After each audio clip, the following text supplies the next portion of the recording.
Hello and welcome to this week's edition of Inside the Americas. I'm Tom Burgess-Watson. Coming up in this edition, as massive wildfires in the Amazon continue to burn, a war of words erupts between the presidents of Brazil and France. Alleged victims of the deceased American financier Jeffrey Epstein come forward and tell their stories at a special hearing in New York. Plus, we take you to a summer camp in the United States with a bit of a difference. No music or sport at this camp. Instead, you'll learn how to become an online superstar. We begin with the latest on the massive wildfires which have reduced large swathes of the Amazon to ash. This is our picture of the week, and it shows a family in the Brazilian city of Porto Velho looking on in horror as those fast-spreading wildfires approach. Well, the fires in the Amazon are thought to be worse than would otherwise have been the case as a result of deforestation, and they're continuing to burn relentlessly. Well, firefighters face an enormous challenge extinguishing the flames in such a vast region, which some call the lungs of our planet. Well, France 24's Julia Kim talks us through a few numbers relating to these devastating fires. Described as the lungs of the planet, the Amazon rainforest stretches across 5.5 million square kilometers, an area the size of continental Europe. 60% of the forest is located in Brazil. The rest straddles 8 other countries. According to Greenpeace, the Amazon stores between 80 to 120 billion tons of carbon and helps stabilize the climate on Earth. The richest source of biodiversity, the rainforest is home to over half of the world's plant and animal species.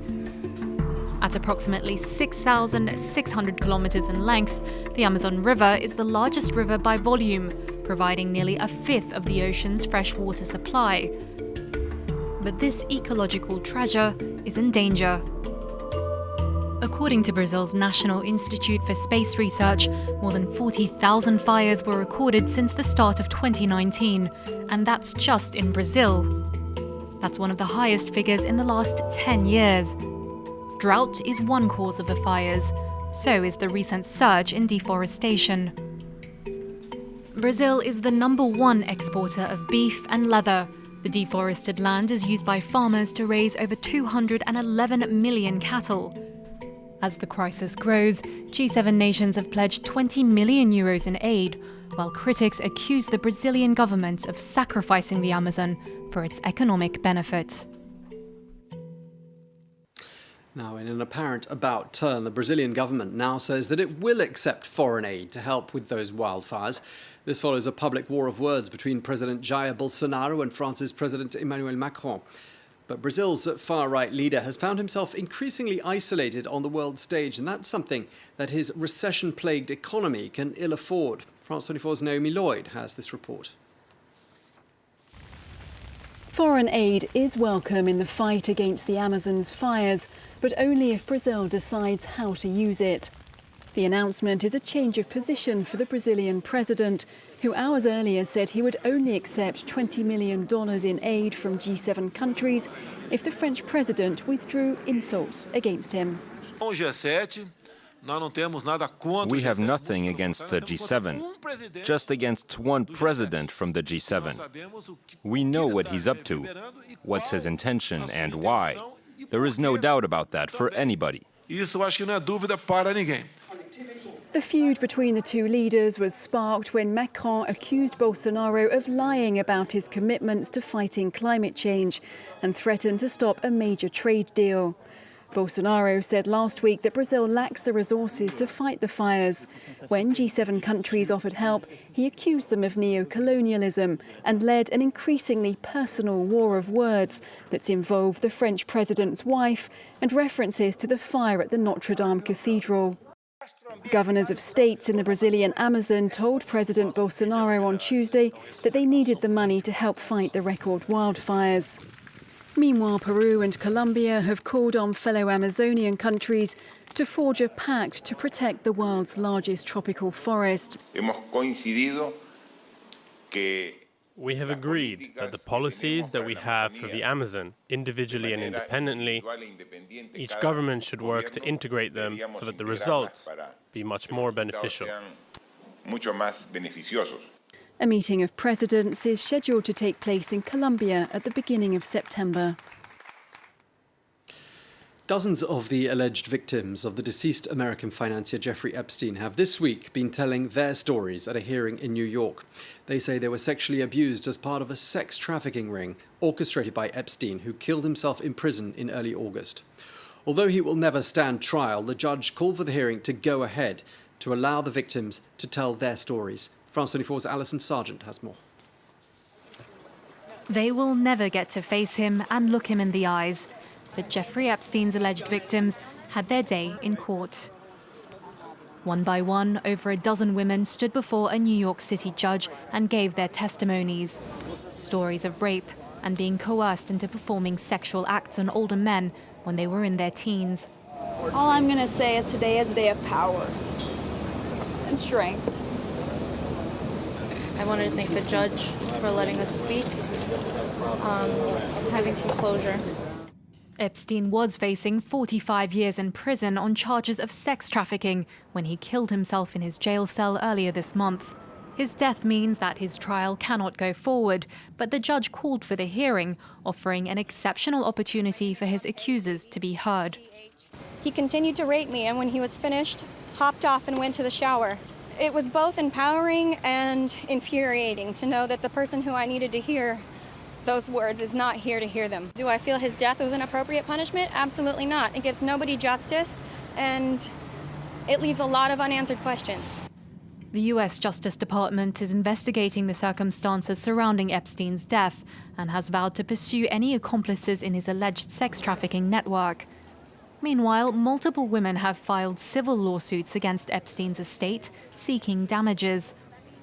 But just 2 days before he died, he put over $577 million worth of assets into a trust fund, a move that will make his fortune much harder to access. Now, our number of the week, 572 million. That's 572 million US dollars, the amount of money that a judge in Oklahoma has ordered Johnson & Johnson to pay up to the state for its part in fueling an opioid epidemic in the United States. Well, the healthcare giant is accused of deceptively marketing painkillers, resulting in addiction and abuse. Well, as France 24's Nick Rushworth now explains, this could just be the first of a number of legal woes faced by the company. Johnson & Johnson liable, found guilty of misleading marketing of some of its painkillers. An Oklahoma judge said the company had promoted opioid addiction. The opioid crisis has ravaged the state of Oklahoma. It must be abated immediately. For this reason, I am entering an abatement plan that consists of costs totaling $572,102,028. Oklahoma's Attorney General slammed what he described as corporate indifference. You can't sit in a corporate suite somewhere for the last 20 years and oversupply the country. 10 times more of this drug was coming in, and then you had, concomitantly, 15 times more people dying from opioid overdoses. Johnson & Johnson is one of several U.S. pharmaceutical companies accused of overselling, creating a national opioid crisis involved in almost 400,000 overdose deaths from 1999 to 2017. The company says it is not at fault. It intends to pursue grounds for appeal. Johnson & Johnson did not cause the opioid abuse crisis here in Oklahoma or anywhere in this country. Oklahoma state lawyers say some 6,000 Oklahomans have died from opioid overdoses since the year 2000. The state wants Johnson & Johnson to help it address the epidemic for the next 30 years by funding addiction treatment and prevention programs. Of the 4 million citizens who reside in our state. Well, staying with that story for a moment, the US opioid crisis is thought to have resulted with the losses of hundreds of thousands of lives. Well, Purdue Pharma is reported to be offering 10 to 12 billion US dollars to settle the thousands of lawsuits that it's currently facing. Well, Purdue's signature drug, oxycodone, has been central to this debate. And finally, summer camps have long been a standard feature of growing up in the United States. Traditionally, it was a way to get away from home and learn new skills, practice music, or improve performance in sports. But it's 2019, so perhaps it's not surprising that there are now summer camps which offer you the chance to learn how to become a YouTube star. France 24's Charlie James gives us a tour of one such camp. Hi everyone, It's the new American dream for kids, becoming a YouTuber. And this summer camp teaches them how it's done. I was really surprised when I found out there was a YouTube camp. Like my dad told me and I'm like, what? I want to go there. Camps like this one are popping up all over the U.S., teaching kids aged 6 to 13 how to record video, edit sound, and build a personal brand in hopes of finding fame and fortune. It's a good way to make friends and it's a good way to make money. This YouTube camp in Los Angeles costs $375 a week. Parent Chris Simmental sent his 8-year-old daughter Ruby here and says it's worth it. She loves it. Every day she comes home, there's some new thing that they've done. Coming soon. Very few of the tens of millions of YouTubers online actually earn money, but the handful of kids who become stars on the platform make big bucks. Like 7-year-old Ryan. His toys review channel has over 21 million subscribers, and Forbes magazine estimates it pulls in $22 million a year. Marketing experts help Ryan and other kid stars secure lucrative ad deals, and there are plenty of potential clients. It's the #1 profession for kids now. What they say they want to be when they grow up is a YouTube star. Forget firefighter or astronaut. Now kids don't even have to grow up to pursue their dream job. Bye. Well, that's it for this week's edition of Inside the Americas. Thanks for watching, and I'll see you again soon here on France 24.